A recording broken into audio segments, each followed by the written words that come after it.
Bonsoir. Ce soir, nous avons le plaisir d'organiser un webinaire relatif à la cybersécurité pour les indépendants. Nous attendons encore quelques collaborateurs et quelques personnes inscrites qui vont vraisemblablement arriver dans les prochaines minutes.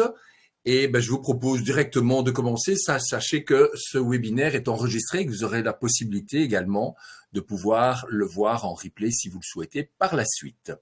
Alors, BeCyberSafe, www.bcybersafe.be, c'est en fait une organisation et un partenariat du SNI, le syndicat neutre pour indépendants, qui est associé à Bicom, qui est également un spécialiste en matière de digital et de cybersécurité. Nous sommes soutenus dans ce cadre-là par le SPF Economy et ainsi que les fonds européens pour justement aider la croissance des petites et moyennes entreprises. Alors, bcybersafe.be, que vous pouvez d'ailleurs aller visiter, c'est là où vous retrouverez l'ensemble des replays de l'ensemble de notre action durant cette année-ci, donc les webinaires à venir, celui-ci, mais également les webinaires à venir, toute une série de documents, de références, de checklists dont on fera référence dans le cadre de ce séminaire et également des podcasts qui vont être enregistrés prochainement et qui expliqueront également sous différents angles la cybersécurité adaptée aux plus petits et plus particulièrement aux indépendants. Alors sachez et notez-le peut-être dès à présent que le 27 mars prochain, nous aurons un deuxième webinaire également relatif à la cybersécurité qui sera mené par Serge Houtin de la société bforensic.be.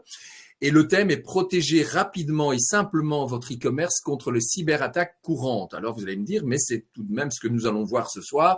Bien évidemment, nos orateurs, aussi bien Alexandre Pluvinage ce soir que Serge Houtin, se sont concertés pour compléter véritablement ce webinaire de ce soir où on va approfondir certains aspects qui seront présentés et passés en revue ce soir, mais on ira davantage dans le détail. Donc, dès à présent, inscrivez-vous et retenez cette date, le 27 mars 2024, dès 19 heures.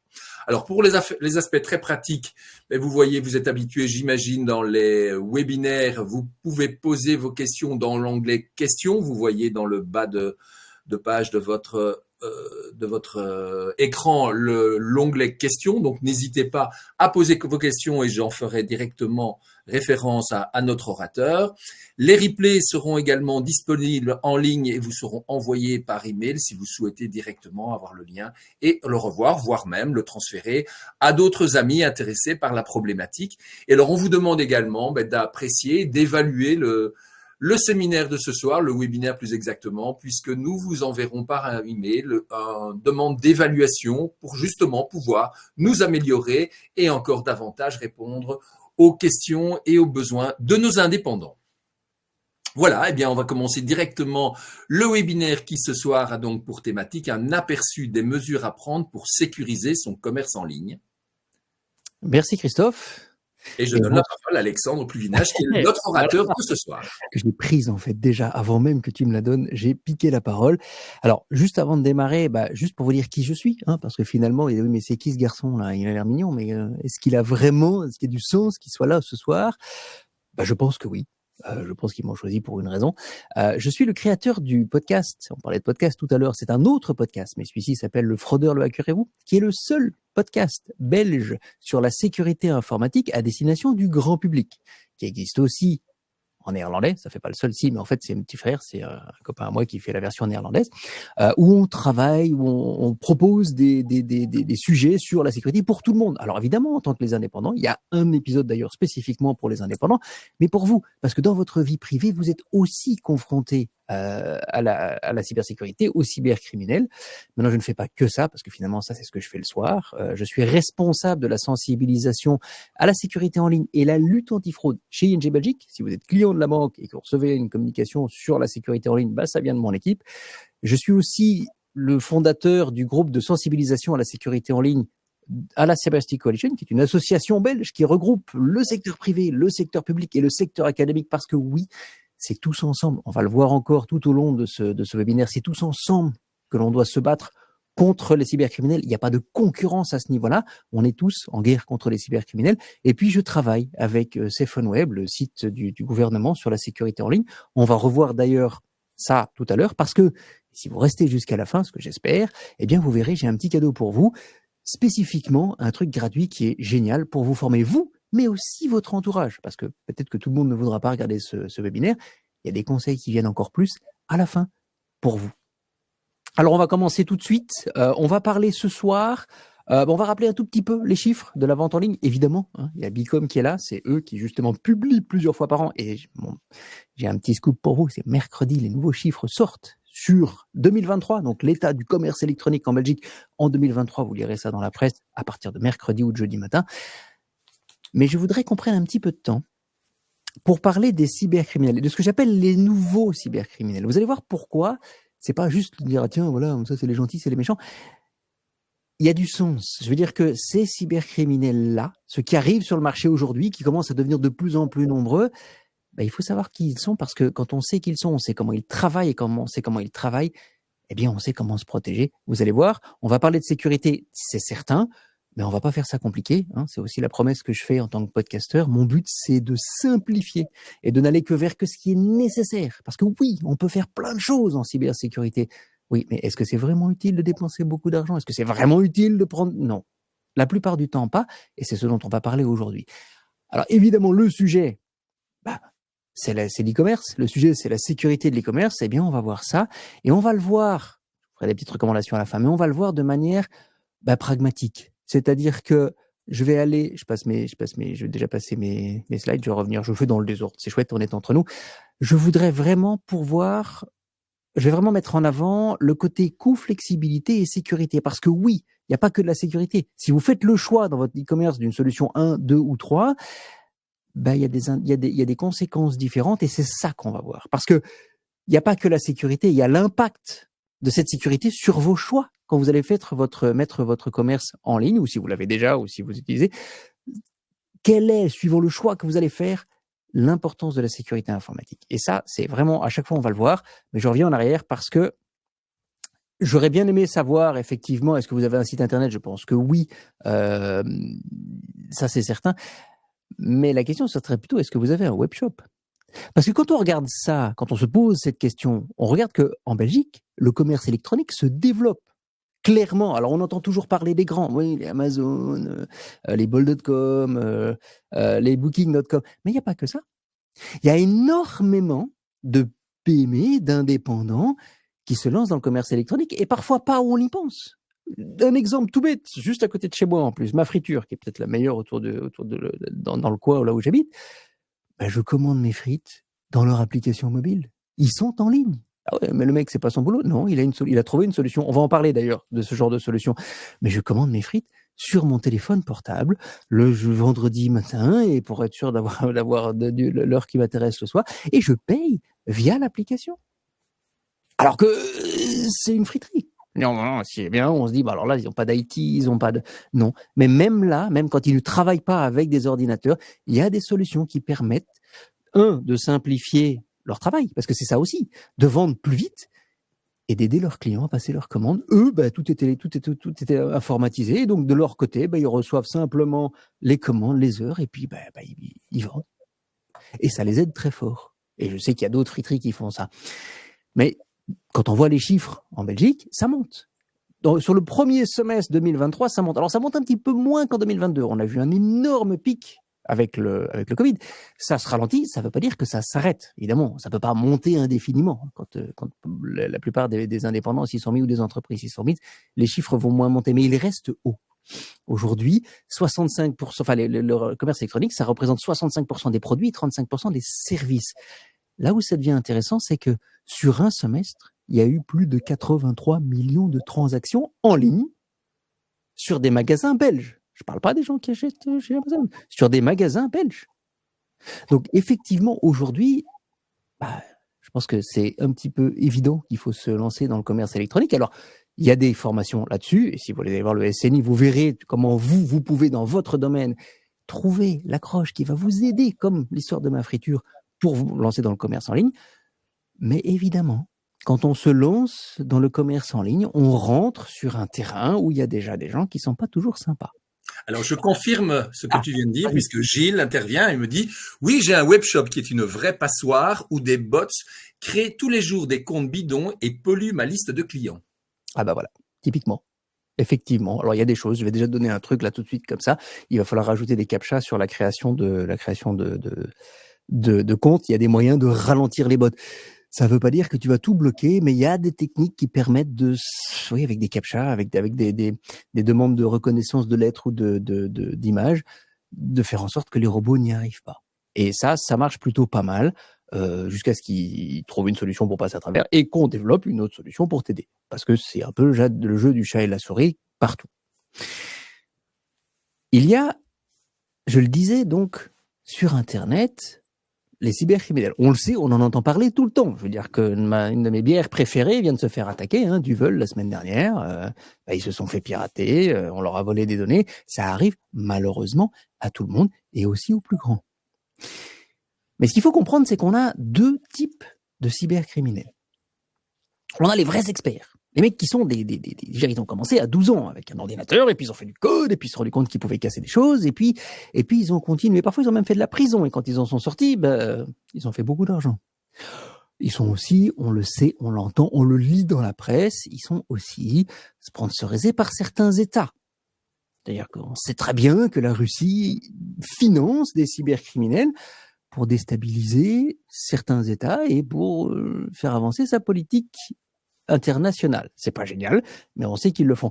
Mais ces mecs-là, c'est des pros. Je veux dire, c'est des mecs qui sont capables de rentrer. C'est des mecs qui sont capables de rentrer à la NSA, au FBI, à la Sûreté nationale en Belgique. Parce que je sais pas si vous vous rappelez, moi, une histoire qui m'avait beaucoup amusé il y a quelques années dans la presse, où on lisait les gros titres dans la presse qui disaient « Ouh, la CIA a prévenu la Sécurité nationale que les Chinois, je pense que c'était les Chinois, anyway, qu'il y a une autre puissance étrangère ou c'était les Russes, je sais plus, c'est pas ça qui est important, qu'ils étaient dans les systèmes informatiques de la Sûreté nationale belge. » Alors on a dit merci les Américains. On s'est pas demandé comment les Américains le savaient. Bah, ils étaient là aussi. Oui, pour le savoir, il fallait y être.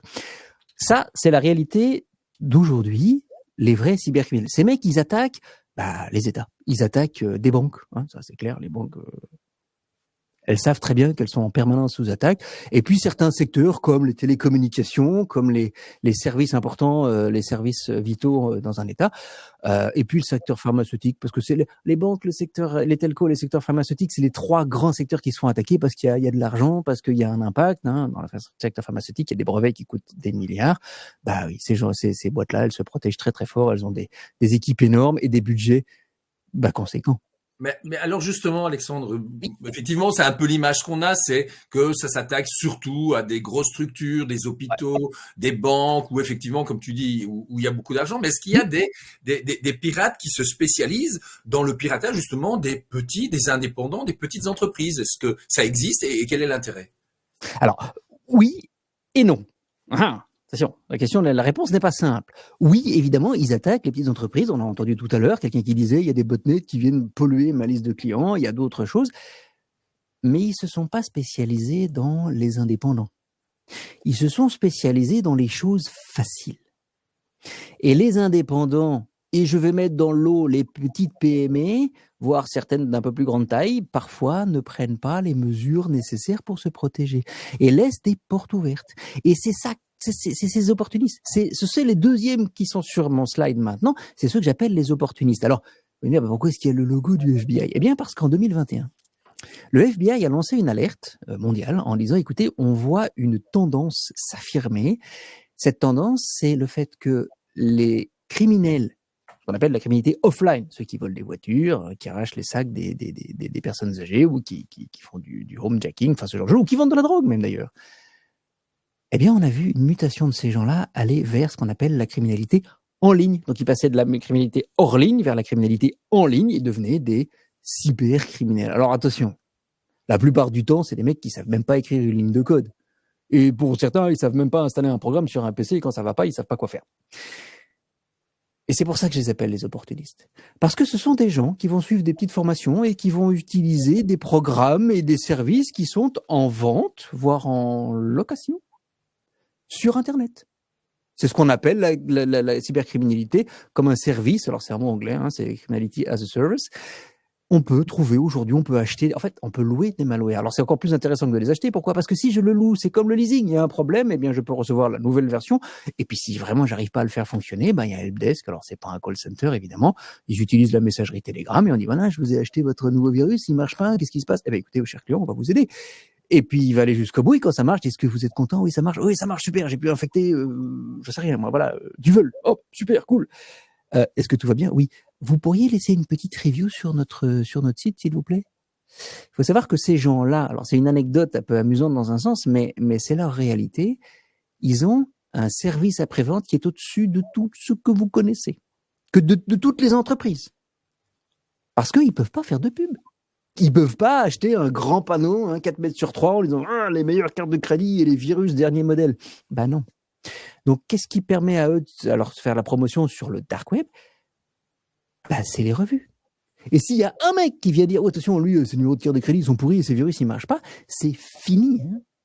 On parle bien de criminels qui vendent à des criminels. Il n'y a pas d'honneur dans ces gars-là.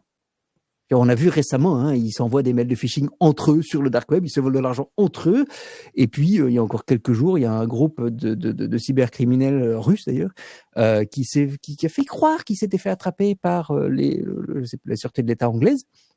Elle est britannique, simplement parce qu'ils venaient de réussir un gros coup. Ils avaient attaqué un hôpital. Ils ont touché 20 millions de l'assurance pour débloquer l'hôpital. Et puis, ils ont fait croire qu'ils s'étaient fait arrêter pour être sûrs de ne pas partager avec les gens qui bossaient avec eux. Donc voilà. Donc c'est pas des gens très corrects. D'ailleurs, c'est des criminels. Donc voilà. Et c'est un peu la réalité dans laquelle ils vivent aujourd'hui. Mais ces gens-là ne sont pas des vrais grands cybercriminels. Ils vont aller là où la porte est ouverte.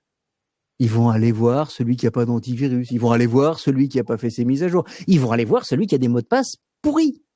Et d'ailleurs, je rappelle le webinaire de mon ami Serge, le 23, parce qu'il va aller plus loin là-dedans, lui. Justement, là-dedans. Nous, on va évoquer ça quand même. Mais alors, évidemment, après, on dit, oui, mais alors, Alexandre, ces opportunistes, ils font quoi, là? Comment je me protège, moi, contre ces gars-là? Eh bien, je dirais que si je devais schématiser, pour vendre en ligne aujourd'hui, il y a 3 grandes solutions. Alors, il y en a un peu plus que ça et on peut les caser. Mais disons que pour nous et pour ce soir, on va dire il y a 3 grandes façons de vendre en ligne. La première, c'est de passer par ce qu'on appelle les géants de la vente en ligne. Les Amazon, les Bol.com, les Booking.com, bah oui, on peut passer par eux. On va d'ailleurs voir, je vous ai promis ça, les intérêts et la sécurité qui va avec. On peut aussi prendre une solution clé en main. Un Shopify que j'aurais pu mettre dans les géants, ils sont juste à la frontière, ceux-là. Et puis il y a d'autres services, comme par exemple, la boîte qui fait l'application mobile pour ma friterie. Et pas très joli, mais qui marche très bien, et j'ai jamais eu un problème, et j'ai toujours eu mes frites. Et ils se sont jamais plantés. Bon, c'est aussi parce que la friture, ils sont sérieux. Alors tu proposes trois types de solutions, mais ça demande aussi peut-être 3 profils d'indépendants. Alors quel est le type d'indépendant qui devrait choisir la solution je fais tout moi-même? Ah, alors ça c'est une bonne question. Disons que tout faire soi-même, on va en reparler, mais je vais répondre à ta question. Le tout faire soi-même, c'est évidemment réduire ses coûts au maximum. Je veux dire que je ne dépends de personne et je ne paye rien à quelqu'un d'autre. Moi, je pense que celui-là, et on va le voir, parce qu'on va voir un peu les risques liés à ça, c'est celui qui soit a des connaissances IT, mais qui fait autre chose ou qui vend des services liés à l'IT, ça a du sens, ou celui qui a quelqu'un qui connaît. On a parfois, on dit ouais, moi j'ai un ami ou un oncle, un cousin qui fait ça et qui va m'aider, et ça marche. Parce que je l'ai dit, on parle d'opportunistes. Il n'est pas nécessaire d'aller créer une forteresse en ligne. Il faut arrêter. Il faut juste fermer les portes. On ne doit même pas les blinder. On va juste fermer les portes et on va les empêcher de rentrer. Parce que, et d'ailleurs, il y a même des sociétés qui font de la cybersécurité qui utilisent ce slogan-là avec leurs clients, se protéger en ligne, être bien protégé, ça veut dire une chose, ça veut juste dire être mieux protégé que son voisin. J'ai parlé, ce sont des opportunistes. S'ils m'entendaient, ils seraient fous furieux. Ils pensent vraiment qu'ils sont des gros cybercriminels, ces mecs-là. Ils vont juste aller trouver là où c'est le plus facile. Donc, si vous ne prenez pas les choses de base, je parle vraiment de trucs de base, et on va parler de mot de passe, parce que je pense que c'est ça, le pire truc. Et quand on parle de mot de passe, vous avez déjà le droit de vous poser une question. Est-ce que j'ai un mot de passe différent, long, sécurisé, et peut-être un deuxième facteur, pour tout ce qui est lié à mon activité d'indépendant en ligne? Parce que si c'est pas le cas, déjà, n'arrêtez pas le webinaire, mais entre-temps, allez le changer. Ou juste après. Ça, c'est la première chose. Ça veut dire que vous partez de chez vous et vous laissez la porte ouverte. Vous la fermez pas à clé. Vous feriez jamais ça. Vous quitteriez jamais, pour autant que vous ayez une boutique physique, la boutique, en laissant la porte ouverte la nuit. Bah oui, mais si vous avez un mot de passe simple, unique, qui est connu ailleurs, bah c'est exactement la même chose, mais sur votre boutique en ligne. Donc vraiment, la réponse à ta question, c'est vous pouvez le faire, mais il faut vraiment savoir ce qu'on fait. On va voir d'ailleurs ce que ça demande dans quelques minutes. Je le reprends, je vais aller vite parce que je l'ai déjà dit, mais je voulais le dire tout à l'heure, c'est vraiment le but de cette présentation, faire un truc simple. On va pas parler de trucs compliqués, mais je veux mettre en valeur les solutions existantes, leurs points positifs et négatifs, mais je vais pas aller trop dans le détail, mais surtout ce que ça offre en sécurité. Parce que si je prends le premier, si je prends nos Amazon, nos Booking, nos Bol.com, alors c'est cool parce qu'ils s'occupent de tout, mais ça a un coût. C'est-à-dire qu'on voit qu'aujourd'hui, on le sait, Amazon, ça devient de plus en plus compliqué de faire de l'argent dessus parce qu'ils prennent, je sais plus, c'est 30%. Puis ensuite, si je veux faire de la pub, parce que si je fais pas de pub, je suis pas visible, je demande encore plus. Et puis bientôt, il faudra payer aussi pour les transports. Enfin, c'est pas la panacée. En revanche, ils ont une plateforme pratique qui est connue. Ils ont des millions de visiteurs ou des centaines de millions de visiteurs par jour. Et ils s'occupent de la sécurité. Typiquement, en plus, Amazon. C'est-à-dire qu'il y a, j'ai l'habitude pour ceux qui m'ont déjà vu ou qui ont déjà entendu mon podcast, il y en a, ils vont reconnaître ce que je vais dire. Il y a 4 entreprises, il y en a plus. Mais moi, j'en prends, il y en a 4 qu'il faut vraiment, on peut dire, ceux-là, on peut leur faire confiance sur la sécurité informatique. C'est Google, Apple, Microsoft et Amazon. Je ne sais pas si vous le savez, peut-être vous le savez, mais Amazon, une énorme partie de son business, c'est AWS, Amazon Web Services. C'est eux qui fournissent des serveurs informatiques à tout le monde, dans le monde entier. Les Apple, les Google, les Microsoft dont je vous parlais, ils ont des serveurs chez Amazon. C'est des fermes de serveurs. C'est un des plus grands fournisseurs de serveurs en ligne au monde. Donc, évidemment, la sécurité, ils sont obligés de la faire bien. C'est leur core business aujourd'hui aussi. En revanche, parce que c'est arrivé, aller utiliser les services d'Amazon, c'est une idée. Je ne vais pas dire que c'est mieux qu'autre chose. Je ne suis pas là pour vous vendre l'un plus que l'autre parce que je vais vous parler des autres aussi. Mais ça ne veut pas dire qu'il ne faut rien faire. Et je vais prendre 2 exemples. Il y en a un que je n'ai pas vécu, mais qu'on m'a raconté en live. L'autre, je l'ai entendu via dans les différentes banques. Mais le premier, je sors d'une conférence et j'ai quelqu'un sur la sécurité qui vient me dire « Ah ouais, je ne sais pas ce qui m'est arrivé. Je me suis fait arnaquer sur Amazon. » Je dis « C'est bizarre quand même. Amazon, c'est quand même vachement bien sécurisé. » Il dit oui, en fait, j'ai reçu un mail j'avais acheté un truc en ligne, et puis j'ai reçu un mail du vendeur, quelques heures après, qui me dit, écoutez, je suis désolé, cher client, mais votre paiement n'est pas passé. Alors, je ne vais pas vous envoyer ce que vous avez commandé. En revanche, pour que ce soit facile et rapide, je vous ai mis un lien dans le mail là. Vous cliquez dessus, vous faites le paiement, et dès que j'ai reçu les sous, je vous l'envoie, et comme ça, c'est réglé. Je suis désolé pour les inconvénients, je ne sais pas ce qui s'est passé. Et il a cliqué. Et il est allé sur un faux site du banque en ligne. Et puis, il a donné ses codes et puis il a perdu de l'argent. Qu'est-ce qui s'est passé? Qu'est-ce qu'Amazon a fait? Mais Amazon, ils n'ont rien fait de mal. En revanche, le commerçant en question avait un mot de passe simple et connu. Vous devez comprendre un truc. Quand je dis ces opportunistes, ils sont nombreux. Ils sont de plus en plus nombreux. D'ailleurs, on le voit. Il y a de plus en plus de piratage informatique. On en entend de plus en plus parler. Pourquoi? Parce qu'il y a de plus en plus de cybercriminels. Des opportunistes, certes, mais ils sont de plus en plus nombreux. Et nous, nous ne prenons pas sérieusement en compte les choses de base, du style un mot de passe. Un mot de passe aujourd'hui, moi je le sais, allez, je travaille aussi régulièrement avec le SNI et je fais du coaching avec eux. Quand je fais du coaching avec eux, tous les commerçants, tous les indépendants que je vois, je leur parle d'une seule chose, des mots de passe. Exemple. Cette dame, très gentille, qui vient me voir en me disant « Écoutez, on m'a dit qu'il fallait que je vienne vous voir parce que je vends en ligne et ce serait peut-être pas mal de parler de ma sécurité. » Je dis « Il n'y a pas de souci. Qu'est-ce que vous utilisez? Ah, j'ai un magasin sur Shopify. Ah, c'est une bonne idée. Comment il est sécurisé? Ah, j'ai un mot de passe. Je dis « Ok, il est comment votre mot de passe? » Ah, j'ai 2 mots de passe. Moi, j'en ai 2. Je les utilise depuis des années. Ça marche très bien. Alors, on est allé voir sur Internet. Ces 2 mots de passe sont connus. Alors, si moi, je sais qu'ils sont connus, vous savez que tous les cybercriminels dans le monde entier, ils ont une base de données avec l'accès. Ça veut dire qu'ils peuvent rentrer sur son Shopify comme ils veulent. Qu'est-ce qui s'est passé? Il y a de grandes chances qu'elle ait jamais perdu son mot de passe elle-même, mais il suffit qu'elle l'ait mis aussi sur un LinkedIn ou un Facebook. Et je prends des grands exprès parce qu'ils perdent des mots de passe aussi. Et puis qu'ils se soient fait pirater une base de données, mais on l'a vu. Je veux dire, la semaine dernière, alors là, c'est pas en Belgique, c'est en France, mais le Pôle emploi, enfin, l'équivalent du Forum. Merci, du Forum. Merci Christophe. L'équivalent du Forum s'est fait pirater. Ils ont perdu 43 millions de données. Bon, il y a plus de Français que de Belges. C'est plus pas, hein. Si on devait dire en Belgique, ils en auraient peut-être volé 8 millions. Mais quand même. Et ces gens-là, s'ils ont volé des mots de passe et qu'ils utilisent et qu'ils réutilisent ces mots de passe depuis des années, bah, ils sont connus. Et qu'est-ce qu'ils font, nos cybercriminels opportunistes? Bah, ils se cassent pas la tête. Ils ont des robots. Ils mettent les listes de mots de passe dedans. Le robot, il va se promener. Il dit, ah, ça ouvre sur Twitter. Ah, ça, enfin, c'est X maintenant. Ça ouvre sur Facebook. Facebook, où certains d'entre vous font peut-être du commerce, by the way. C'est ça le problème aujourd'hui.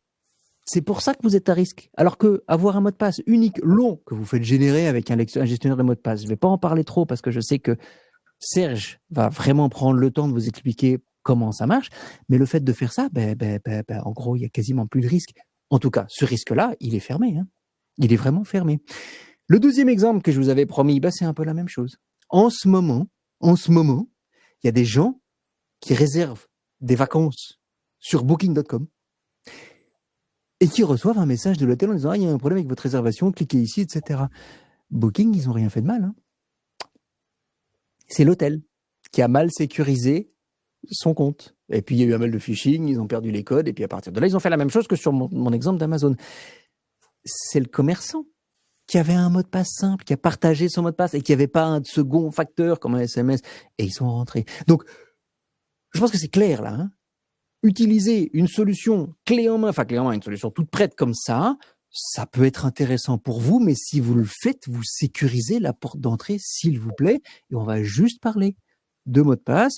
On va peut-être rajouter une petite couche d'antivirus. Il y en a des gratuits, Serge va vous en parler aussi, qui sont très bien, si vous voulez pas le payer, mais c'est pas très grave, un antivirus, c'est très bien, pour sécuriser votre PC, pour éviter que via un virus, il puisse accéder à d'autres trucs, et c'est tout.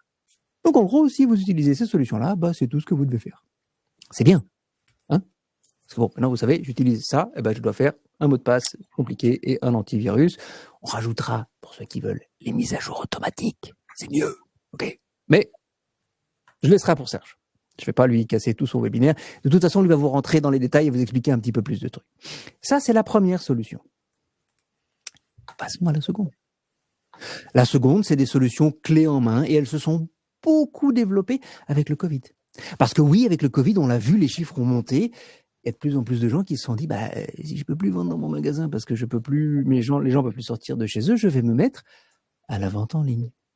Et il y en a qui ont vu l'opportunité en disant, s'il y en a qui font ça, moi, je vais commencer à créer des sites web, je vais commencer à créer des applications. Et ça a marché. Et c'était très bien. J'ai rien contre ça. Je trouve ça même formidable. Parce que finalement, certains ont trouvé des opportunités de business pour aider d'autres à survivre dans leur business qui existait déjà, mais dont les portes physiques du magasin ne pouvaient plus s'ouvrir, en tout cas pendant un certain temps. Est-ce que ça, c'est bien? Oui. Oui, parce que finalement, en utilisant une solution qui utilise à d'autres personnes, on va mutualiser les risques. C'est-à-dire que la société qui va faire cette application mobile, je retourne sur ma friterie parce que je la trouve géniale, et puis les frites sont super bonnes. Si vous habitez dans le coin de Beerbeek, vous y passez par Beerbeek, à côté de Louvain, venez là. Je ne donne pas le nom, il n'y en a qu'une à Beerbeek, vous la trouverez. C'est les meilleures frites du monde. Enfin... On est entre Belges, hein, donc... Mais bon, si vous voulez une expérience extraordinaire au niveau des frites, venez par là. Mais, ils sont passés par une application mobile. Et là, je ne peux pas vous dire que tout est beau. Parce que créer des applications, créer des programmes, créer des sites web, c'est une très belle profession. Il y a des gens qui font ça très, très, très, très bien. Il y en a même qui sont absolument efficaces. Ça ne veut pas dire que ce soit des experts en sécurité. Alors, est-ce qu'on doit avoir peur? Non. Mais on doit poser la question. Mais comme tout. Vous allez acheter une voiture, vous allez demander si la sécurité, est-ce qu'il y a une alarme, etc. Là, c'est pareil. Vous allez acheter une solution pour que ce soit quelqu'un qui va vous faire une application ou un site web ou un magasin en ligne. Génial. Excusez-moi, au niveau de la sécurité, parce que j'ai suivi un webinaire avec Bicom et le SNI, et le gars, il avait parlé de ça, il me disait, il faut que je vous pose la question, vous faites comment? C'est très simple. Si vous comprenez la réponse, c'est très bon signe. Évidemment, si vous la comprenez pas, c'est Einstein qui disait, il n'y a rien de plus compliqué que de faire simple. Si la personne ne sait pas de quoi elle parle, il y a de grandes chances qu'elle fasse en sorte que vous ne le compreniez pas. Et si vous n'avez pas compris, vous pouvez reposer la question. Et si vous ne comprenez toujours pas, c'est peut-être le moment d'aller changer de crèmerie. Ça, c'est mon conseil à moi. Évidemment, là encore, le coût a une importance. Je ne dis pas qu'il faut prendre la moins chère ou la plus chère, mais évidemment, plus on descend les coûts et eux, moins ils vont peut-être pouvoir passer du temps sur la sécurité. Parce que le but, c'est que la vitrine soit bien. Et c'est vrai, c'est ce que les gens voient. Ils voient une belle application, ou en tout cas une application qui fonctionne. Est-ce qu'elle est sécurisée? Bah, on l'espère. Là encore, je suis pas en train de vous dire ça c'est bien, ça c'est pas bien, mais je veux dire que c'est du bon sens. Évidemment, si j'achète la voiture la moins chère, bah, j'aurai moins d'options et peut-être moins de sécurité sur la route que j'achète une plus chère. Je veux dire que ça, c'est logique pour tout le monde. Eh ben, c'est pareil au niveau de la sécurité informatique. Alors évidemment, il y a le Shopify, très bien, fonctionne super. Là, c'est une grosse boîte, on peut faire confiance à la sécurité, mais ils seront peut-être plus chers que les deux petits informaticiens qui font des super applications, pas très loin de chez nous, et qui sont très bien aussi. Mais il faudra leur demander comment est-ce qu'ils gèrent la sécurité, les mises à jour, est-ce qu'ils testent l'application, parce que malheureusement aujourd'hui, bah, ils peuvent plus passer à côté. Voilà. Alors évidemment, si vous faites ça et que vous avez votre propre magasin en ligne, vous n'utilisez plus vous-même une application comme un Amazon ou un Booking, vous allez mettre vous-même a priori vos articles en ligne et vous allez vous-même utiliser cette application qu'on va pas faire pour vous, mais c'est vous-même qui allez le... Donc ça vaut le coup. On le revoit tout à l'heure. Bon, évidemment, le mot de passe, parce que à chaque fois j'en rajoute, je reviens, le mot de passe qui sécurise l'application, l'accès webshop, bah, il est unique, il est différent, et si possible, il n'est pas partagé avec la stagiaire qui vient. Ça, on l'a vu, c'est pas génial. Et puis, bah, j'ai aussi un antivirus et les mises à jour sur l'ordinateur qui tournent avec ça. C'est de la base. Mais en plus, bah, ça vaut le coup de former quand même les gens qui travaillent avec vous, s'il y en a. Alors, ne faites pas des experts en sécurité, vous prenez pas la tête, juste le phishing. Vous les formez sur le phishing, et ça, c'est mon cadeau de la fin. Vous vous souvenez, le truc CephoneWeb, là? Ça arrive à la toute fin. Je vais vous donner un truc gratuit, facile, super efficace contre le phishing. Ça, c'est cadeau. Donc voilà, c'est juste ça. Donc effectivement, ça vous donne un peu plus de flexibilité. C'est plus sympa, mais ça veut dire que vous devez plus prendre votre sécurité en main, à commencer par poser la question. Tiens, qu'en est-il? Et vous verrez ce qu'il vous répond. Et puis, désolé, je tapais dans mon micro. Et puis, à la question que me posait Christophe tout à l'heure, comment on fait si on veut tout faire soi-même? Eh ben là, on relève ses manches et il y a du boulot. Parce que votre site internet, ça doit être une forteresse. Désolé. Alors, ça va peut-être pas être une forteresse comme le site de votre banque, soyons clairs, on n'en est pas là, mais vous devez faire en sorte que tous vos programmes soient mis à jour. Si vous utilisez, je vais prendre le truc le plus utilisé au monde, WordPress, solution tout à fait honorable, il faut faire en sorte que toutes les mises à jour soient faites automatiquement. Ça veut dire que vous devez installer, et il y a des plugins qui sont pour ça, qui a un certain nombre de trucs qui permettent d'éviter les attaques automatiques, comme les bots, comme nous disait tout à l'heure, je sais plus, c'était Yves peut-être, je ne sais plus. En tout cas, comme ce monsieur nous posait la question. Pardon? Gilles, pardon, désolé Gilles. Donc, comme nous demandait Gilles, il y a des protections qui permettent justement de bloquer les attaques de robots sur nos sites internet. Quand on a un WordPress, c'est des trucs qui sont souvent gratuits, on peut avoir plus de services si on paye. Ça, c'est une décision à prendre, je dis pas que vous devez le faire, mais vous devez y réfléchir. Et si vous commencez à avoir des soucis, peut-être qu'il faudra investir plus, mais commencez avec le gratuit. C'est pas une mauvaise chose. Vous devez évidemment avoir un certificat SSL, le HTTPS, dont on parle depuis des années. D'ailleurs, on s'est trompé, et moi le premier. On a expliqué, le HTTPS, c'est important, c'est plus sécurisé. Oui, et donc les gens, quand on leur a dit ça, ils se sont dit « Ah donc, si c'est HTTPS, tout va bien. » Non, je pense qu'on s'est un peu trompé. Si c'est HTTPS, ça veut dire que c'est encrypté. Ça veut dire que l'échange de données entre votre appareil et celui de votre client, votre serveur, votre site internet, que l'échange de données est encrypté. C'est tout ce que ça veut dire. Alors oui, c'est mieux. Mais les cybercriminels, ils font des sites en HTTPS. On peut tout à fait aujourd'hui télécharger un virus en HTTPS. Il va juste se décrypter sur votre machine. De toute façon, aujourd'hui, on n'a plus vraiment le choix parce que les sites qui ne sont pas en HTTPS, ils commencent à être automatiquement bloqués par les navigateurs Internet. Simplement parce que c'est dangereux. Voilà. Alors, j'ai encore une question de Gilles qui demande, justement, avec WordPress, faut-il d'abord mettre à jour la version de WordPress ou bien les extensions? Moi, j'irais d'abord mettre à jour la version de WordPress. C'est la base, c'est un peu la fondation. Et après, tu mets à jour les extensions. Je suis pas certain que ça change grand-chose parce qu'en général, si l'extension doit être mise à jour, c'est parce qu'elle se met à jour. Alors, soit parce qu'ils ont trouvé une erreur et qu'ils doivent la corriger, mais sinon, c'est aussi pour s'adapter à la nouvelle version. C'est mieux de commencer par WordPress. C'est mieux. C'est pas grave dans l'autre sens, mais je comprends qu'il faut mieux faire ça. Il faut se protéger contre les attaques. Alors, DDoS aussi. Alors, ça, c'est pas très grave, une attaque DDoS. Qu'est-ce que c'est que... Attendez, parce que avec Alexandre, tu me parles chinois. C'est en fait des attaques par ce qu'on appelle déni de service. Ça veut dire quoi? Prenons un exemple. Imaginons que je vous donne une conférence et que vous soyez là, 500 dans la salle. Voilà, super. Et puis à un moment, je dis un truc qui est pas clair, et vous levez tous la main en même temps pour me poser une question. Je suis incapable de vous répondre. 500 questions en même temps, désolé les gars, je peux répondre à 0 personne puisque je ne comprends pas toutes les questions. Et ben c'est exactement ça. Ce sont en fait des botnets, hein, des robots sur Internet, qui vont attaquer votre serveur avec tellement de requêtes vides que le serveur il fait j'arrive pas, je crache. Terminé, votre site est plus actif. Alors attention, c'est pas, ça veut pas dire qu'ils ont volé des données, ça veut pas dire qu'ils sont rentrés. Non, non, ils ont juste mis le site internet par terre. Il y a des protections contre ça aussi avec WordPress. C'est pas très compliqué. Il y en a des payantes, c'est mieux. Il y en a des gratuites, ça marche aussi, c'est pas aussi efficace. Mais il faut y penser. Il faut faire les mises à jour automatiques. La question de Gilles. Oui, il faut les faire automatiques et il faut les faire, il faut les configurer pour qu'elles se fassent automatiques et aller voir de temps en temps qu'elles soient bien faites. Mais normalement, WordPress, vous allez recevoir un mail, si vous l'avez coché, qui vous dit, tiens, on vous a mis à jour la nouvelle version, comme ça vous savez que ça continue. Si vous ne recevez pas de mail depuis longtemps, faut aller voir. Faut mieux aller voir.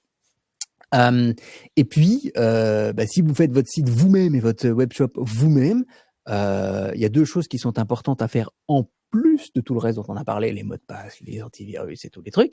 Le premier, je prendrai par la fin, c'est de le tester régulièrement. Il faut aller voir que tout va bien.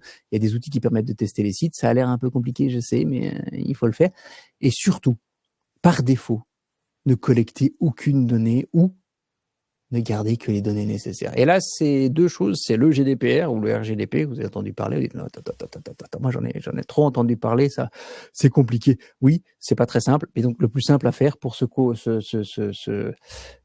conformer au GDPR, alors évidemment, c'est de parler qu'un spécialiste ou d'aller voir en ligne sur les sites, mais le mieux, c'est déjà de collecter soit rien, soit très peu. C'est le plus facile. Et si jamais vous vous faites attaquer, si jamais vous vous faites pirater, ça peut quand même arriver. On n'est jamais à l'abri de quoi que ce soit. Au moins, ils n'auront pas grand-chose à voler. Parce que finalement, si ces données, vous n'en avez pas besoin pour faire tourner votre business, les collectez pas. C'est le mieux.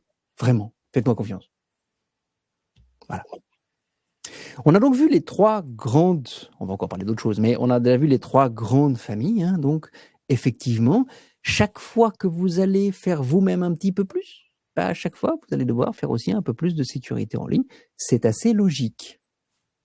Parce que là, je pense que je ne vous ai pas appris grand-chose, si ce n'est que les choses à faire. J'espère que vous les avez notées. Sinon, Christophe vous l'a dit et vous le redira.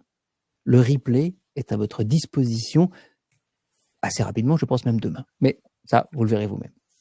Alors maintenant, on a parlé de mettre son magasin en ligne, hein, on va parler de paiement. Parce que vendre en ligne, si ça ne paye pas, ça ne fait pas d'argent. C'est pas le but. Sachez que les paiements en ligne, on en a vu un petit peu tout à l'heure, eux aussi explosent. Et c'est une très bonne chose.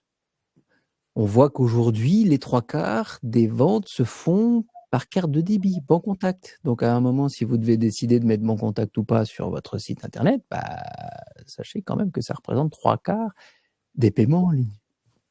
Ça vaut le coup d'y réfléchir. Et là, on ne parle pas de sécurité informatique, hein, attention. Hein.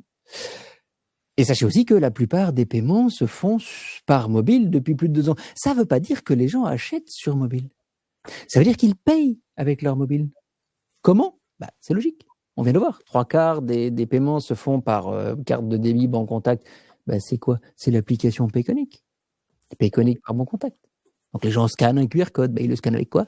Ils le scannent avec leur GSM. Ils le scannent avec leur téléphone portable. Et donc ils payent en ligne avec leur téléphone portable, même s'ils achètent sur un site internet via leur ordinateur. Tout bêtement. Et puis, vous l'avez peut-être vu arriver, hein, c'est pas tout à fait récent, ça fait déjà plus d'1 an maintenant, mais il y a de nouveaux moyens de paiement qui sont intéressants. Alors oui, je le sais, hein, à chaque fois, les moyens de paiement, qu'est-ce que ça va me coûter, qu'est-ce que je dois payer ? Je ne vais pas répondre à cette question, ça va vous en parler avec votre banque, mais il y a It's Me qui permet aujourd'hui de faire un paiement, de sécuriser un paiement, c'est très bien.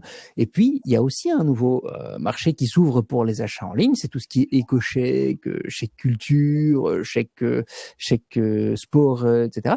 Oui, si on peut les utiliser en ligne, on peut les utiliser sur votre magasin, pour autant que vous remplissiez les conditions, ça vous permet aussi de vendre plus. Ah oui, si je peux payer facilement avec mes éco-chèques que j'ai là et que je ne sais pas trop quoi faire avec, vous vendez et votre client est content parce qu'il a reçu quelque chose avec de l'argent qu'il avait déjà finalement. Donc ça, c'est génial. Oui. Au niveau des cartes de débit, tu parles de 75%, donc 3/4 des Mhm. cartes de débit se font en termes de paiement. Est-ce que Mhm. c'est des chiffres, des statistiques belges ou bien c'est vraiment une tendance qu'on retrouve Ce en fait sont des statistiques belges. ouais. Absolument. Ouais, ouais, ouais, ouais, ouais. Absolument. Et d'un point de vue, moi, je vais parler de ça parce que d'un point de vue commerçant, moi, personnellement, d'un point de vue client, je fais surtout mes achats, bon, à part, oui, effectivement, pour mes frites. Vous allez croire que je ne fais que manger des frites alors que c'est pas vrai. Alors que tu as très faim. Non, j'ai déjà mangé. Mais, j'achète surtout, mais en fait, non, c'est pas vrai. Quand j'achète sur un truc cher ou un truc qui sur un site que je connais pas trop, bon, évidemment, je check toujours sur quel site j'achète. Ça, c'est mon métier. Mais je paye avec carte de crédit parce que la carte de crédit a des assurances dessus qu'il n'y a pas avec les cartes de débit. Ça, c'est une réalité. Mais, là encore, je signe aussi régulièrement des paiements banque contact parce que je sais que j'achète à un endroit que je connais, sur un site que je connais, une application que je connais, donc je sais qu'il n'y a pas de risque. Mais ça, c'est d'un point de vue client, c'est pas d'un point de vue commerçant, mais d'un point de vue commerçant, effectivement, banque contact, c'est le gagnant. Donc, si vous devez choisir une solution, alors je ne parle pas des coûts du banque contact, parce que je ne les connais même pas d'ailleurs, mais ça vaut le coup d'y réfléchir. Alors évidemment, maintenant, on a parlé des systèmes de paiement. Et on les sécurise comment? Eh bien, on les sécurise pas. Ou plutôt pas soi-même. Ça, c'est typiquement un truc, de toute façon, je ne sais même pas si c'est possible, mais vous ne devez pas aller chercher, vous renvoyer, vous utilisez, il y a des plugins spécifiquement faits pour, il y a des solutions à intégrer automatiquement qui ne sont pas faites par vous et qui ne sont surtout pas maintenues par vous et qui vont faire en sorte que ça reste très sécurisé.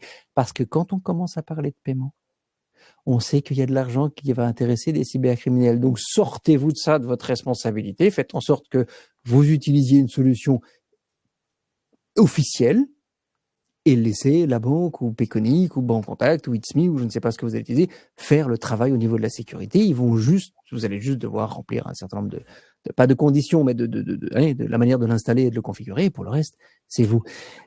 Il y a quand même un truc que moi je voudrais donner. Alors je disais préférer les grands acteurs. C'est personnel. Je dirais personnellement, plus vous prenez un acteur connu et plus vous savez qu'ils vont faire attention à la sécurité. Parce qu'il y a plein de petits acteurs qui arrivent. Alors, ouais, mais Alexandre, c'est pas sympa. Les petits acteurs, comment ils vont se lancer si tu dis qu'ils peuvent pas? Ben là, je suis pas là pour faire de la promo de l'un ou l'autre. Je suis là pour parler de sécurité. Et moi, je vous dis, prenez ceux dont on connaît la sécurité. Ça veut pas dire que vous devez pas prendre les autres. Ça veut dire qu'il faudra faire comme dans ma solution 2. Il faudra leur demander, dites en fait, votre solution, elle a l'air intéressante. Elle me coûte pas très cher et c'est plutôt facile à utiliser. Pouvez-vous m'expliquer comment vous sécurisez votre solution? Ça, c'est malin. Dès lors qu'on parle de moyens de paiement, ça intéresse évidemment les indépendants, mais aussi surtout leurs clients. Ouais. Est-ce qu'on peut en fait pirater les moyens de paiement via le site internet justement de l'indépendant, du commerçant? Alors, désolé, mais tu as des questions oui, non. Toi, c'est oui et non. Oui et non. Explique-nous alors. Mais ça veut dire qu'elles sont bonnes, les questions. Ça veut dire qu'elles sont bonnes. Elles sont pas bonnes. Donc, je t'explique. Eh bien, non, parce que je le disais, si vous utilisez une solution connue, vous allez... En fait, la sécurité est faite par l'institution financière ou la société qui s'occupe du système de paiement. Et là, c'est pas possible de pirater. En revanche, un site internet qui serait mal sécurisé, un site internet dont le WordPress, puisqu'on va rester avec Gilles, j'ai retenu son prénom ce coup-ci, qui a un site en WordPress, ou en tout cas qui nous parle d'un site en WordPress, je ne sais pas ce qu'il a, et on rentre comment sur le site en WordPress quand on est administrateur? Avec un mot de passe? Oui. Et si son mot de passe est connu, mal sécurisé, qu'est-ce qui va se passer? Ah je sais rentrer sur son site et modifier le contenu du site. Et là, j'ai pas piraté la solution de paiement qui a été mise en place par une institution financière très sérieuse. J'ai simplement changé le lien pour l'envoyer vers mon faux site de phishing. Et là, le client, il va croire qu'il va payer sur un faux site qui en fait, qui n'est pas une solution de paiement réelle, qui est de la fraude. C'est là où je dis, les mots de passe, vous n'avez pas idée comme c'est le truc le plus important. Sécuriser les mots de passe, quoi. Typiquement, encore, une formation sur la sécurité et le commerce en ligne organisée par le SNI. Ils en font beaucoup, ils le font bien. Et je discutais avec une personne là qui me disait, tu sais pas ce qui m'est arrivé? L'autre jour, quelqu'un qui fait justement du marketing en ligne, il m'a dit l'autre jour, j'ai passé une journée avec mon webmaster parce que je voulais refaire mon site internet. Ça, on a réussi depuis quelques années, on voulait pas, on l'a fait. Qu'est-ce qu'on a commencé par faire? Eh bien, on a listé toutes les pages qu'il y avait pour savoir lesquelles on change, lesquelles, comment est-ce qu'on met à jour, qu'est-ce qu'on va faire, notre stratégie, qu'est-ce qu'on va. C'est son boulot. Eh bien, il me dit, tu croiras jamais ce qu'on a trouvé sur mon WordPress. 400, je répète, 400 pages inconnues en russe et en chinois. C'est-à-dire, rien que ça, déjà. De toute façon, quand on parle de sécurité, les Russes, les Chinois et les Nord-Coréens, vous partez en courant. Eh bien, qu'est-ce qui s'est passé? Son webmaster avait un mot de passe qui n'était pas sécurisé. Et donc, les fraudeurs ou les hackers, ils sont rentrés sur son site, ils n'ont rien dit. Ils sont allés se mettre sur le côté, et puis ils ont hébergé des pages de fraude sur son site. Mais vous êtes fous, quoi? Des pages de fraude en chinois et en russe. Non, mais attends, t'arrêtes, toi. Typiquement. Comment est-ce qu'il aurait réglé ça? Un mot de passe fort, unique, et une notification à 2 facteurs. Désolé, je me répète, mais j'arrête pas de répéter ça et ça change pas. C'est super important et c'est pas compliqué. Alors, Gilles est en train de parler de son expérience. Il dit, j'ai déjà eu mon site qui s'affichait en chinois dans les SERP sur Google, mais pas le site lui-même par contre. Et j'ai à la fois du PrestaShop et du WordPress.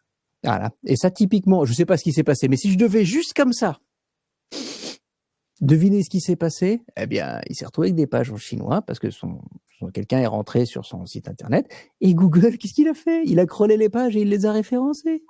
En plus, normalement, s'ils font bien leur boulot, ils mettent un robot TXT pour empêcher, un fichier pour empêcher de crawler ces pages. Mais bon, ils sont pas tous très bons, surtout nos opportunistes. Donc oui, ça c'est la réalité. Et là encore, attendez, mais attends Alexandre, tout ce que tu me dis, mais ça va pas, mais j'arrête mon commerce en ligne, c'est non, ça arrête.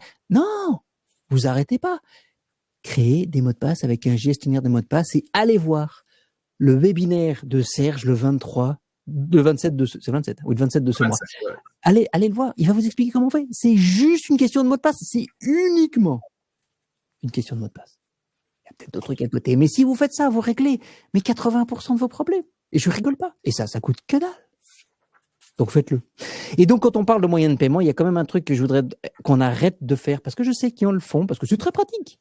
C'est de faire des paiements par email, de dire au client, je vous envoie un mail. Ça, c'est l'ancienne façon de faire. On faisait ça au début. J'achète, etc. Je réserve, pouf. Et puis c'était les toutes petites boutiques. Et puis souvent, c'est des trucs locaux. Donc je la connaissais un peu, la dame de la boutique ou le monsieur du magasin. Et puis il m'envoyait un mail, je faisais mon paiement. C'est pas une mauvaise méthode. Le souci, c'est qu'aujourd'hui, 100% du phishing passe par un lien qui va vers un truc en ligne via email. Alors comment je fais la différence là? C'est compliqué. Donc ça, il faut juste arrêter. Parce que s'il y a un problème, vous allez avoir des soucis. Si vous utilisez une solution solide, comme on en a parlé tout à l'heure sur le slide précédent, c'est réglé. Vous ne devez pas vous embêter. C'est moins d'administration et les paiements sont faits automatiquement. Vous êtes sûr en plus d'avoir reçu les sous avant d'envoyer. Enfin, tout ça se tient et tout ça est plus simple. Et pour vous, et pour votre client, et surtout, c'est beaucoup plus sécurisé. Donc, les paiements par mail, je sais que j'en vois. C'est rare, mais j'en vois encore. S'il vous plaît, arrêtez ça tout de suite. Voilà. Et donc, maintenant qu'on a vu les solutions, les protections, les moyens de paiement, qu'est-ce qui nous reste? Il faut se préparer. Oh non, attends, t'es fou quoi. Si. Il faut se préparer. Et se préparer, c'est malin. Et en plus, on le fait une fois. C'est pas que vous commencez à devoir plus dormir, à plus changer. Non, si vous voulez dormir, vous changez votre mot de passe. Après, vous pourrez dormir. Mais pour le reste, ça vaut le coup de se préparer. Parce que si jamais un jour ça arrive, il faut juste savoir comment réagir. Et c'est tout bête. Je vous demande pas de devenir. Qu'est-ce que ça veut dire? Ça veut dire que vous devez regarder qui contacter. Voilà. Il y a un problème. Vous êtes piraté. Et là, je parle pas de Gilles qui se retrouve avec des pages. Là, il peut nettoyer lui-même. A priori, il n'y a pas de vol, il n'y a pas de client qui a perdu ses données, il n'y a pas. C'est autre chose. Mais si demain ça arrive, il faut juste savoir comment on réagit. Et comment on réagit, la liste est là. Vous pouvez la noter. De toute façon, vous allez recevoir le contenu. Mais c'est tout bête. Le numéro de téléphone de la police locale. Vous le mettez dans votre téléphone, ça c'est fait. Voilà, hop. À côté, c'est le RCCU. Alors, le RCCU, c'est quoi? C'est le Regional Computer Crime Unit. Je ne sais pas si vous allez pouvoir le voir. J'ai leur badge, en plus, il est super cool. Je suis passé chez eux l'autre jour, on peut voir la licorne. Vous voyez la licorne? Elle est cool sur la caméra. Je sais pas si vous pouvez le voir, moi, si vous pouvez pas le voir, c'est pas très grave. C'est le velcro, le patch qui se met sur l'épaule, là, quand même. C'est super cool. J'ai reçu ça, j'étais trop content. C'est quoi? C'est Regional Computer Crime Unit. C'est ceux qui vont justement traiter de tous les dossiers liés à la sécurité informatique. Comment ça marche si vous avez un problème? J'ai mis la banque en deuxième, mais si vous avez un souci, appelez votre banque en premier. Pourquoi? Parce que comme ça, ils pourront mettre vos comptes en pause le temps qu'on regarde. Comme ça, au moins, si jamais il y a quoi que ce soit, on évitera un transfert que vous aviez pas voulu. De toute façon, vous rappelez votre banque, vous les débloquez quand vous voulez. C'est pas ça la question, mais tant qu'à faire, faites ça. Et puis, vous allez à la Tu es en train de nous dire, en fait, excuse-moi, mais tu es en train de nous dire quoi? Simplement une fiche reprenant toutes ces informations, ça suffit Ouais, pour ça suffit. Mais il faut réagir. avoir prête, parce que si ça arrive, et c'est le problème qu'on voit aujourd'hui dans toutes les attaques en Belgique, et quelle que soit la taille de l'entreprise ou du business, hein, je veux dire que là on parle d'indépendants, mais tu prends des petites, des grosses PME, voire des grosses entreprises, il y en a, ils savent même pas réagir. La dernière fois que j'ai vu un chiffre, mais il remonte à 2 ans, c'était de 70%. Plus de 70% des entreprises en Belgique, globalement, ne sont pas préparées à réagir. Alors que c'est simple. Pour vous, indépendants, soyons clairs, c'est cette petite liste. Pour une plus grosse boîte, c'est un peu plus compliqué, mais c'est pas ça dont on veut parler aujourd'hui. Et il y a une petite liste. Alors, la mettez pas sur votre PC. Mettez-la sur votre smartphone parce qu'en général, si vous avez par exemple un ransomware, ça peut arriver, il va bloquer le PC ou le Mac et là, vous n'avez plus accès à rien. Mais une petite fiche. Le numéro de téléphone de la police locale. Comment ça se passe? C'est-à-dire que la police locale, elle va elle-même, vous appelez ou vous passez, ils vont remplir le dossier, ils ont un programme informatique. Serge peut vous en parler mieux que moi parce qu'il a aidé à développer ce programme. Serge, le 27, webinaire. Paf. Et parce que c'est un ancien de Federal Computer Crime Unit. Et donc, ils vont remplir les données cybercriminalité et ça va aller directement, c'est rerouté automatiquement quand on voit cybercriminalité au RCCU, Regional Computer Crime Unit, et c'est ces gars-là qui prennent en charge ensuite. Parce qu'effectivement, en général, la police locale, la sécurité informatique, c'est pas tout à fait leur core business. Alors, dans certaines villes, peut-être plus que dans des petits villages, mais quand même. Donc, vous mettez ce numéro de téléphone de la police locale, le RCCU, il va être contacté automatiquement, c'est pas vous qui devez le faire. La banque, et peut-être le service fraude de la banque, vous gardez cette petite liste. Si vous travaillez avec un partenaire indépendant, un IT ou votre application là, ça vaut le coup aussi, quand vous leur poserez la question sur la sécurité, de leur dire, au fait, prenons un cas de figure virtuel. Demain, j'ai une cyberattaque, j'ai un vrai problème. Et demain, c'est un dimanche matin à 2h. J'appelle qui? Il faut savoir. Aujourd'hui, un prestataire IT doit normalement pouvoir intervenir ou vous référer à un autre si c'est nécessaire, mais vous devez pouvoir savoir à qui vous appelez. Parce que je suis désolé, les attaques, elles se passent pas toujours en pleine journée quand tout va bien. Elles se passent la nuit et le week-end, et surtout quand on est moins réactif, parce que justement, ça leur laisse le temps de faire leur business. Mais si on leur pose pas la question au prestataire, comment est-ce que je sais qui je contacte et quand? Comment, surtout? Oui. Alors deux numéros. Oui, parce que si ce gars-là, à ce moment-là, c'est le moment où il va chaque année faire son trekking au Népal, vous l'aurez pas. Donc demandez aussi un backup, c'est toujours utile. Mais posez la question. C'est pas compliqué. C'est demander. Vous parlez de sécurité. Au fait, si jamais un jour ça se passe mal, je peux appeler qui? Ok, ça c'est son GSM. Il y a un backup. Ok, c'est lui. Ok, très bien, c'est bon, j'ai noté, j'ai mis ça dans mon téléphone, j'ai mis ça sous un contact, tout va bien.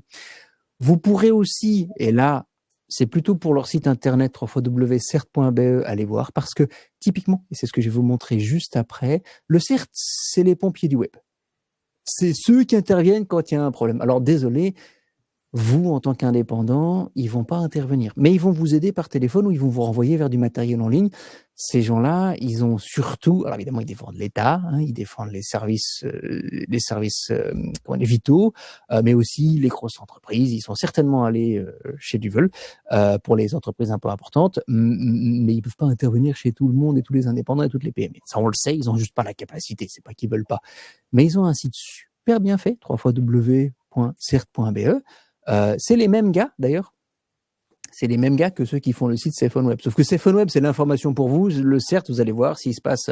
Et il y a une fiche là-bas si vous êtes victime d'une attaque liée à la cybersécurité qui vous permet de remplir des paramètres et puis d'avoir des réponses et des contacts. Donc, c'est plutôt bien fait. Le dernier truc, c'est celui où vous n'avez jamais envie d'aller. Ils sont pas méchants, mais l'ADP, l'autorité de protection des données, parce que si vous allez là, ça veut dire que vous avez perdu des données de clients.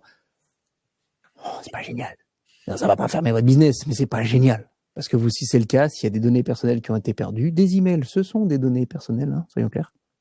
Et une liste d'emails, ça se garde et ça se perd. Il faut alerter l'autorité de protection des données dans les 72 heures. Je vous ai mis le site, le lien, en fait, où vous pouvez rapporter cette fuite de données, garder ce lien. Je vous souhaite de ne jamais l'utiliser. C'est pas très drôle, c'est pas très grave, mais de toute façon, vous devez, et ça c'est la loi, alerter.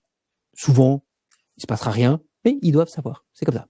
C'est en lien avec le RGPD, en fait. Hein. Exactement. Okay. Encore un webinaire, comme tu as bien insisté sur les mots de passe et vraiment c'est la pierre angulaire de ton raisonnement. Est-ce que les apps de gestion de mots de passe comme One Password Set sont sûres ou pas? Ton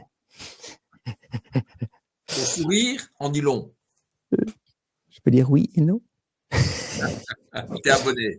Bon, oui, désolé. Aujourd'hui, tu as choisi toutes les questions qu'il fallait. Non, mais et c'est bien. Il y a pas de mauvaises questions. Je préfère qu'on me les pose ces questions.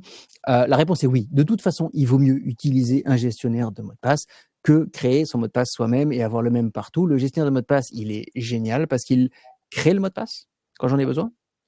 Il le retient pour moi. Il me le propose quand j'en ai besoin. C'est-à-dire que je retourne sur l'application, sur le site, et tiens, en fait, Alexandre, tu as un mot de passe pour ce site, tu veux l'utiliser? Ah bah oui, ça m'arrange parce que je le connais pas. Sachez que moi, j'ai plus de 200 mots de passe dans mon gestionnaire. J'en connais 4. Très longs, des phrases de passe. Ceux-là, j'ai obligé de les connaître parce que d'abord, c'est celui qui sert de code à ouvrir mon gestionnaire de mots de passe. Celui-là, il faut que je le connaisse. Hein. Celui qui ouvre mon ordinateur. Enfin bon, je vais pas vous donner tous. Mais la plupart, je les connais pas. Donc, c'est bien qu'ils me le proposent parce que je les connais pas. Alors oui, parce qu'on me dit, ouais, mais attends, t'es gentil, je tiens le mot de passe sur mon téléphone, mais moi, je suis pas toujours sur mon téléphone. Quand je vais aller sur mon PC, je fais comment? D'abord, tu peux aller voir dans ton téléphone si tu as envie. Mais deuxièmement, sache que tous ces gestionnaires de mots de passe, et c'est pour ça qu'ils sont intéressants, sauvent les mots de passe sur le cloud. Et ça, c'est cool. Ils sont encryptés, ils sont protégés, c'est leur business. Mais c'est cool, parce que ça te permet d'aller, imagine que tu utilises celui de Google, tu utilises Chrome et tu le retrouves sur ton PC ou sur ton ordinateur, sur ton laptop, sur ton smartphone. Ça marche bien. Et je disais, hein, donc ils le créent, ils le retiennent, ils me le proposent et ça c'est cool. La plupart d'entre eux aujourd'hui vont aussi voir sur Internet si les mots de passe sont connus. Et si c'est le cas, je reçois une alerte qui me dit attention Alexandre, ce site-là. Utilise un mot de passe qui est aujourd'hui connu, est-ce que tu veux le changer? La réponse est toujours oui, hein, by the way. S'il vous plaît. D'ailleurs, puisqu'on y est, tu es en train de dire, ok, mais alors, t'es gentil, mais les mots de passe, tu viens de dire que tu en as 200, je ne fais pas changer 200 mots de passe. En tout cas, pas tout de suite, ça je peux comprendre. Si vous devez en changer, vous allez me changer les suivants. Et notez bien ce que je vous dis. Tous les mots de passe liés à votre activité professionnelle, celui de votre WordPress, de votre magasin en ligne, de votre compte Amazon, ce que vous voulez. Là, lié professionnel. 2, le mot de passe de vos médias sociaux. Tous vos médias sociaux. Et 3, c'est le minimum, hein, je vous donne que le minimum, votre email. Votre email principal, enfin les autres aussi, mais le principal, pourquoi? Parce que ça, c'est la pierre angulaire de votre vie en ligne. Je m'explique. Si, moi, demain, on me dit Christophe, là, tiens, Christophe, on va un peu l'espionner, mais je te donne un des 2 trucs. Tu ne peux choisir que la clé de sa maison ou le mot de passe de sa boîte mail. J'ai choisi la clé de sa maison, je m'en fiche. Je vais avoir beaucoup plus d'informations sur Christophe et sur vous tous et sur moi-même via un email. Pourquoi? D'abord parce que j'ai tout l'historique des conversations que j'ai eues avec tous les gens que je connais. Parce que j'ai accès grâce à ça à tous mes contacts, évidemment. Et souvent à mon agenda aussi. Ah bah oui. Mais j'ai aussi accès grâce à ça à toute ma vie en ligne. Si je fais une réinitialisation de mot de passe sur Facebook, où va le message qui me permet de réinitialiser mon mot de passe? Dans ma boîte mail. Je peux réinitialiser tous les mots de passe de votre vie en ligne et les recevoir dans votre boîte mail. Mais il y a pire que ça. Je peux vous envoyer des messages pourris, comme on en a vu il n'y a pas très longtemps, d'un monsieur qui avait un crédit dans sa banque et qui a reçu un message de sa banque, soi-disant, qui lui disait, cher monsieur, cher client, le paiement de votre crédit n'a plus été effectué depuis 3 mois, donc maintenant vous faites le paiement tout de suite sur ce compte maintenant, sinon on met votre maison en vente. Non. Et il a payé ce monsieur. Qu'est-ce qui s'est passé? Il avait perdu, il avait un mot de passe trop simple sur son Gmail. Et Gmail, c'est sécurisé, oui, mais Gmail, les murs sont épais, la porte est solide, mais s'il n'y a pas de clé ou si elle n'est pas fermée avec une clé solide, on rentre. Et donc, ils ont été allés voir dans ses mails, et puis de là, ils ont vu qu'il avait un crédit à sa banque, ils ont fait un faux mail de sa banque, ils lui ont envoyé, il a payé, vous connaissez la fin de l'histoire. C'est pas une blague. Donc, votre email, vous me changez votre mail, votre mot de passe tout de suite. Au moins cela, et avec un gestionnaire de mot de passe. Et donc, les réponses simples, simplifier la sécurité, c'est mon truc, mais les réponses simples, j'y arrive pas. La réponse, donc, c'est oui, un gestionnaire de mot de passe. Est-ce que celui-là, j'en sais rien. C'est pour ça que je disais, j'en sais rien, je le connais pas. Je connais pas les gens qui ont fait la sécurité, les OnePassword, etc. Parce que on a, oui, effectivement, vécu il y a pas très longtemps un problème avec LastPass, hein, c'était fin d'année. En fait, ces clowns, ils se sont fait pirater 2 fois. Ça, c'est ballot. Hein. Et selon toi, quelles sont les apps qui sont les plus connues? Tu parlais tout à l'heure des grands joueurs bancaires ou des grands joueurs commerçants. Dans ce domaine-là, il y a des références auxquelles on peut faire confiance? Oui, absolument. Le premier, enfin, je donnerai 3 et vous choisissez parce que j'ai pas de, allez, je vends rien hein, moi là-dedans. Microsoft Authenticator, qui est une application qui permet aussi de créer un second facteur, mais qui retient les mots de passe. C'est assez récent, ils ont changé ça. Mais sinon, il y en a 2 que vous avez déjà dans votre poche, hein, les amis. Si vous avez un téléphone Android ou un iPhone, ah bah oui, c'est-à-dire tout le monde, vous avez déjà un gestionnaire de mots de passe construit dedans. Alors vous pouvez en utiliser un autre. J'ai rien contre ça, mais vous en avez déjà un. Donc utilisez-le. Allez, franchement. Ça s'appelle le trousseau chez Apple, ça s'appelle attends. Password Checkup, Password Manager, oui, Password Manager et Password Checkup pour le test chez Google. Google, ils utilisent la solution Chrome. Ils viennent d'ailleurs là maintenant d'augmenter la sécurité dans Chrome et c'est pas mal parce qu'en plus, quand ils utilisent Chrome, ils testent aussi les URL pour les sites de phishing. Donc ils augmentent leur sécurité et on en bénéficie. Mais l'un ou l'autre, c'est des bonnes solutions. Les autres sociétés aussi, mais je connais pas. Là, d'un point de vue purement expert, je peux pas vous dire là, vas-y, ils sont bons parce que j'en sais rien. Mais c'est quand même leur boulot. De toute façon, entre un gestionnaire de mot de passe ou pas de gestionnaire de mot de passe, et quel qu'il soit, la solution est faite. Il n'y a pas de discussion. C'est oui, gestionnaire de mot de passe pour tout le monde, obligatoire. Ok. Voilà. Donc, on va se demander si c'est pas un webinaire sur les mots de passe hein, à la fin. Mais vous avez vu, c'est la chose la plus importante avec tout votre commerce en ligne. Donc, on est presque arrivé au bout. Entre-temps, on sera un tout petit peu plus tôt, c'est très bien, c'est des questions pour en parler. J'ai dit se préparer. Se préparer, c'est avoir la liste des gens à contacter, et puis il faut le faire si ça arrive, c'est comme ça, c'est dommage, mais il faut juste le faire. On est responsable aussi de la sécurité de notre client par rapport à notre réaction s'il y a une attaque. Ça fait partie de nos responsabilités de commerçants. Et puis, il faudra communiquer. Alors, attention, parce que vous lisez là à l'écran, vous dites, mais attends, t'es gentil, moi je suis un indépendant, est-ce que c'est pas un peu trop? Oui, mais je vous avais parlé tout à l'heure là de nos amis du cert.be. J'ai juste fait un copier-coller de leur site et je trouve ça très très bien fait. Ça va trop loin pour vous, mais c'est intéressant de regarder. Qu'est-ce qu'ils disent? À qui il faut communiquer? Bah oui, aux collaborateurs. Si vous travaillez avec une ou deux autres personnes en tant qu'indépendant, c'est bien qu'ils le sachent. Les parties prenantes ou les partenaires, ça va être typiquement votre société IT. Hein, il faut parler avec eux. Est-ce que vous devez parler avec vos clients? Oui, s'il y a un impact sur vos clients et surtout des données perdues. Mais sinon, c'est peut-être pas nécessaire. Ça vaut le coup de rapporter à la police quand même. Parce que je sais que parfois on dit, oh, mais attends, on a eu un truc. Bon, je parle pas de Gilles qui s'est retrouvé avec des pages en chinois. Là, il fait son truc. Il n'a pas été vraiment piraté dans le sens où ça a eu un impact sur des clients ou des personnes externes. Mais s'il y a un vol de données, par exemple, ou vol d'argent qui est piraté, ou ils ont changé des pages pour faire voler de l'argent en changeant un lien dans mon site, là, oui, il va falloir le rapporter. C'est important.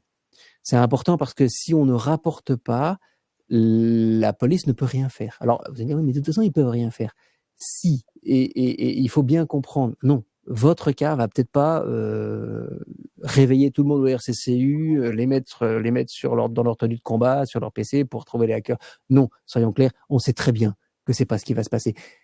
Mais si vous le rapportez, et puis qu'une autre entreprise ou un autre indépendant le rapporte 1 heure après et un autre 1 semaine après, là, ils vont se dire, OK, guys, là, on a un problème. On doit vraiment, il y a plusieurs indépendants ou PME qui se sont fait pirater. Ça a l'air d'être la même bande. Et là, ils ont assez de données pour pouvoir donner suite. Mais si nous, on ne leur dit pas, il va rien se passer. Et qu'est-ce qu'on fait? On rend juste service aux cybercriminels. Donc, Hein, bon, encore une fois, attention, hein, notre Gilles avec ses pages en chinois, c'est pas la même chose. Mais quand même, la presse, je pense pas que vous devriez aller à la presse, mais c'était là, je l'ai mis, c'est intéressant de le voir. Qu'est-ce qu'ils disent typiquement? Si vous devez faire un communiqué ou une communication, c'est oui, on sait, on prend les choses en main, on est désolé, on va revenir bientôt, et si jamais il y a des problèmes ou des données personnelles volées, on vous communiquera avec vous dès qu'on en saura plus. C'est pas la peine d'en dire trop, mais c'est bien de montrer que vous êtes responsable de ce qui se passe chez vous.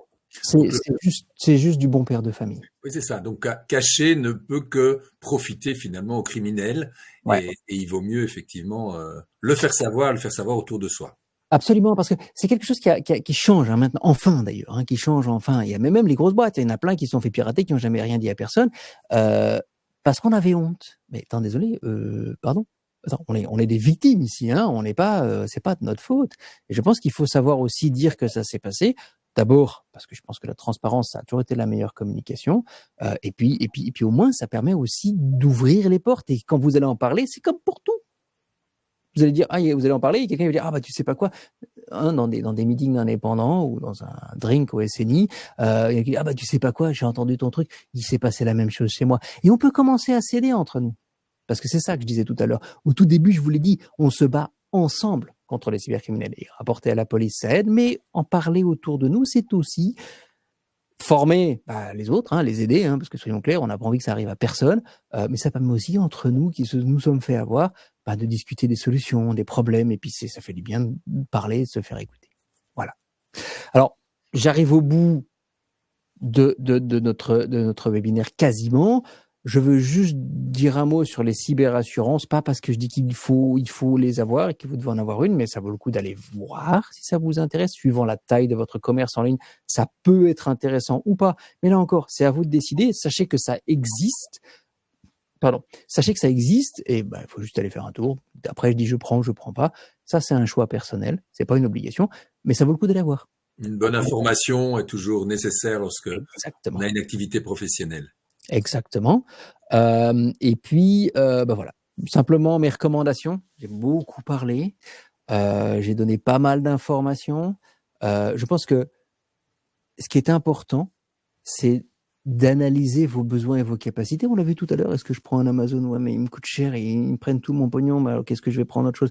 Qu'est-ce qui est vraiment pour vous, qui vous rend à l'aise, que vous allez pouvoir faire ça en vous disant, OK, au niveau des conditions, ça me va, mais au moins je dors bien parce que je sais que c'est couvert, ou je l'ai fait faire par quelqu'un qui s'y connaissait et je me sens tout à fait à l'aise parce que cette personne avait l'air très sérieuse et elle sait de quoi elle parle. Là encore, il n'y a pas une solution mieux que l'autre, c'est à vous de bien y réfléchir, mais de prendre la sécurité en compte. Vous pouvez aussi mutualiser vos risques en prenant des solutions qui vont être utilisées par d'autres. Vous pouvez en parler. Hein, je veux dire que si vous êtes membre du SNI, vous pouvez en parler aussi avec eux, vous pouvez en parler entre vous au SNI, voir il y a peut-être des solutions qui vous intéressent, vous, globalement, c'est pas interdit. Ça existe aussi au niveau des régions, il y a parfois des protections qu'on peut mettre en place au niveau de sa région, au niveau de son syndicat, au niveau de... on n'est jamais tout seul. N'oubliez pas que vous n'êtes pas seul. Mais c'est très important. Ne sous-estimez pas les cybercriminels. Arrêtez de penser, pour ceux qui le feraient encore, moi, ça m'arrivera jamais.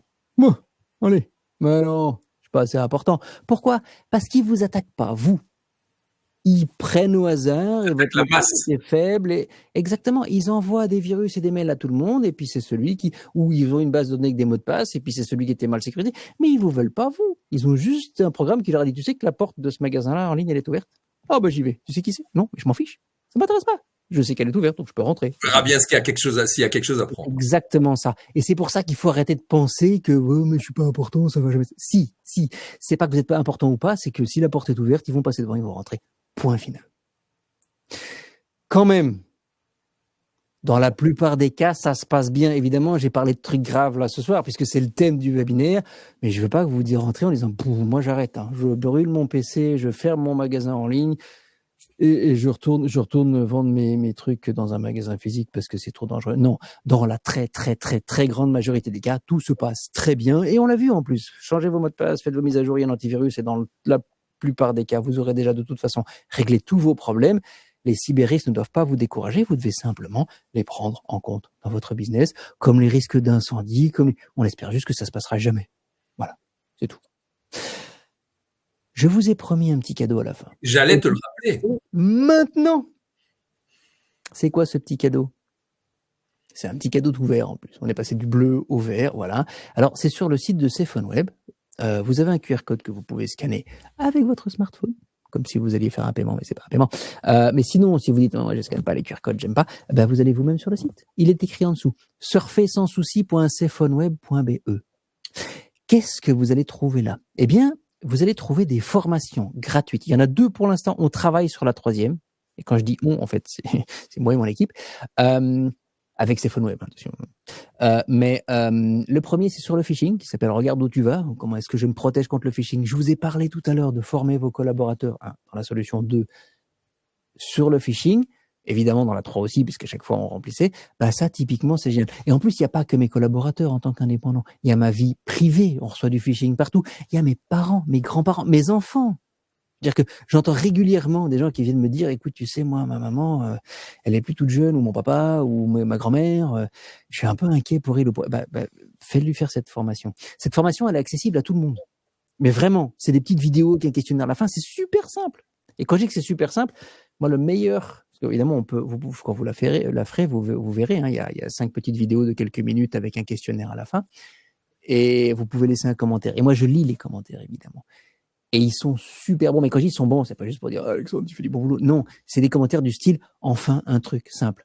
Je vais partager ça avec mes frères et sœurs. Je vais l'utiliser avec mes étudiants dans mon école. Ça, pour moi, ça veut dire qu'on a rempli notre contrat. Ça veut dire que c'était suffisamment simple pour que n'importe qui puisse l'utiliser. Le deuxième, c'est sur les escroqueries en ligne. C'est un tout petit peu en dehors de notre sujet aujourd'hui. Le phishing, c'est quand même la sécurité. C'est les faux investissements. On parle aussi des fraudes à l'amour. Malheureusement, il y en a encore beaucoup. Et puis des faux amis. C'était encore dans la presse il y a quelques jours. Le SMS ou le message WhatsApp qui dit salut maman, c'est moi, j'ai perdu mon téléphone. On vous apprend comment faire. Mais vous allez dire Alexandre, t'exagères. Mais je sais. Mais le troisième sur lequel on bosse maintenant. Devinez de quoi il parle. Gilles va trouver tout de suite. Devinez de quoi il parle. Christophe, à ton avis, un truc dont j'ai un tout petit peu parlé. Ce commencerait pas par M et ça se terminerait par... Oui. Voilà, parfait. Les mots de passe. Le troisième, c'est les mots de passe. Et parce qu'il n'y a pas que les mots de passe, c'est l'identification à 2 facteurs. Les deux vont ensemble. Typiquement, oui, c'est le troisième gros problème et on le tacle maintenant. Donc, si vous revenez dans quelques mois, parce qu'on est encore en train dessus, mais on a enregistré, etc. Je pense que d'ici mai ou juin, il sera là. Il y aura un nouveau training gratuit, accessible pour tout le monde sur les mots de passe, identification à 2 facteurs. Donc, ce QR code est à diffuser sans modération. Oui. Il ne faut pas nécessairement être professionnel pour y avoir accès. Ça intéresse tout le monde et chaque citoyen. Absolument. C'est pour ça qu'on l'a mis sur CPhoneWeb. C'est vraiment pour tous les citoyens. Quand on a lancé la première formation Regarde où tu vas sur le phishing, on a été un peu clickbait, un petit peu dickeneck. On a lancé que des bannières en disant la Belgique met fin au phishing, annonce la fin du phishing.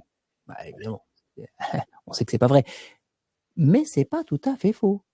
Parce que si tout le monde, les 11 millions de Belges, on va enlever les enfants, mais faisait ce training, il n'y aurait quasiment plus de phishing en Belgique et je ne rigole pas. Ce training vous donne le seul truc qui marche à chaque fois et qui est super simple, quand on le connaît évidemment, pour vous battre contre le phishing. Avec ça, vous recevez un message, vous savez si c'est du phishing ou pas. C'est super simple, donc voilà, faites-le. Pour ceux qui veulent encore m'entendre parler de mots de passe, après ça, ils peuvent regarder le replay, mais ça, c'est Christophe qui vous en parle dans une seconde. Moi, j'ai quand même un truc à vous montrer. Pouf, c'est une deuxième fois, ça. Parce qu'effectivement, je le disais tout à l'heure, alors, c'est de l'auto-promo, mais je gagne rien parce que ce podcast, je le fais le soir et le week-end avec mon pote Danny qui fait le néerlandais. On n'est pas sponsorisé, on fait juste ça pour aider les gens parce que on a les connaissances et on estime que c'est un peu notre mission aujourd'hui d'aider. Donc vous pouvez rechercher Le Fraudeur, le hacker et vous sur YouTube ou sur toutes les applications de podcast. Je vais enlever d'ailleurs Google Podcast parce qu'ils l'ont fermé en début d'année. Mais c'est maintenant à mon tour de rendre le micro à Christophe pour vous expliquer que... Merci. D'abord te remercier Alexandre pour ta présentation, la précision et puis surtout de retaper sur le clou essentiel parce que manifestement se protéger n'est pas aussi compliqué que cela ou en tout cas mettre les premières barrières pour empêcher le criminel de venir toquer chez toi plutôt que chez le voisin. Donc c'est évidemment un élément important. l'humour et la façon de le présenter, c'est aussi parce que souvent la cybersécurité est perçue comme quelque chose de véritablement compliqué et peu attractif. Eh bien, honnêtement, moi, j'ai bu tes paroles pendant toute la soirée et je me suis inscrit à titre personnel aussi. Donc, un grand merci au nom des Webinotes et du SNI. Alors concrètement, toutes les informations dont on vous a parlé, c'est évidemment, vous pouvez tout retrouver sur le site www.bcybersafe.be. Donc, c'est-à-dire le replay de ce webinaire-ci, mais également, et Alexandre n'a pas été, a véritablement mis en valeur son autre complice, c'est-à-dire le 27 mars, Serge Houtin, qui va également reparler de la cybersécurité, mais en mettant l'accent sur d'autres aspects. Donc, je rappelle, le 27 mars 2024 à 19h. Vous pouvez bien évidemment vous y inscrire dès à présent. Les podcasts qui vont également être diffusés dans les différents réseaux et médias, mais qui seront disponibles sur le site bcybersafe.be. Et enfin, les documents dont effectivement Alexandre a parlé. Donc, vous remercier de votre écoute, en espérant bien évidemment que ça ait pu répondre pratiquement à un certain nombre d'informations. Et l'information, elle ne s'arrête pas. Il faut toujours se tenir au courant. Il faut toujours pouvoir évidemment évoluer, parce que vous l'aurez compris que le digital et particulièrement la cybersécurité va de plus en plus vite, évolue de plus en plus. Et donc, inéluctablement, vous devez pouvoir suivre cela et évaluer, évoluer dans votre protection professionnelle et également privée. Voilà, vous remerciez donc à chacun d'entre vous de votre écoute. N'hésitez pas à nous recontacter. Peut-être aussi rappeler, on a parlé à plusieurs reprises du RGPD. Le SNI, pour ses membres, met à disposition toute une série d'informations, également les engagements juridiques, administratifs obligatoires que tout indépendant doit avoir si un jour un problème devait se poser. On a parlé de fuite de données et autres. C'est totalement gratuit. Ça a été réalisé par des experts des cabinets conseils d'avocats spécialisés dans le domaine, et donc c'est totalement mis à la disposition de nos membres. Et donc il suffit d'aller surfer sur notre plateforme sninet.be et évidemment de pouvoir vous mettre en ordre par rapport au RGPD. C'est déjà aussi une première étape pour éviter les problèmes par la suite. Et j'ai entendu dire effectivement dans ta présentation, Alexandre, que l'APD, il fallait le faire, mais il faut autant le faire dans les meilleures conditions et également avoir fait ce qu'on avait à faire préalablement à tout risque et à tout problème rencontré. Voilà, je vous remercie. 8h15, c'est ce qu'on avait dit. On terminerait à cette heure-ci. Remercier chacun des webinodes qui a évidemment nous a suivis, nous a écoutés, en espérant effectivement que ce webinaire a répondu à vos attentes et fait prendre conscience que la cybersécurité, c'est à portée de tous, mais c'est néanmoins nécessaire et indispensable pour pouvoir continuer à commercer, à développer votre activité en toute sécurité. Je vous remercie, je vous souhaite une excellente soirée et donc peut-être au 27 mars à 19h au prochain webinaire. Merci beaucoup, merci à tous. Au revoir Christophe, au revoir tous.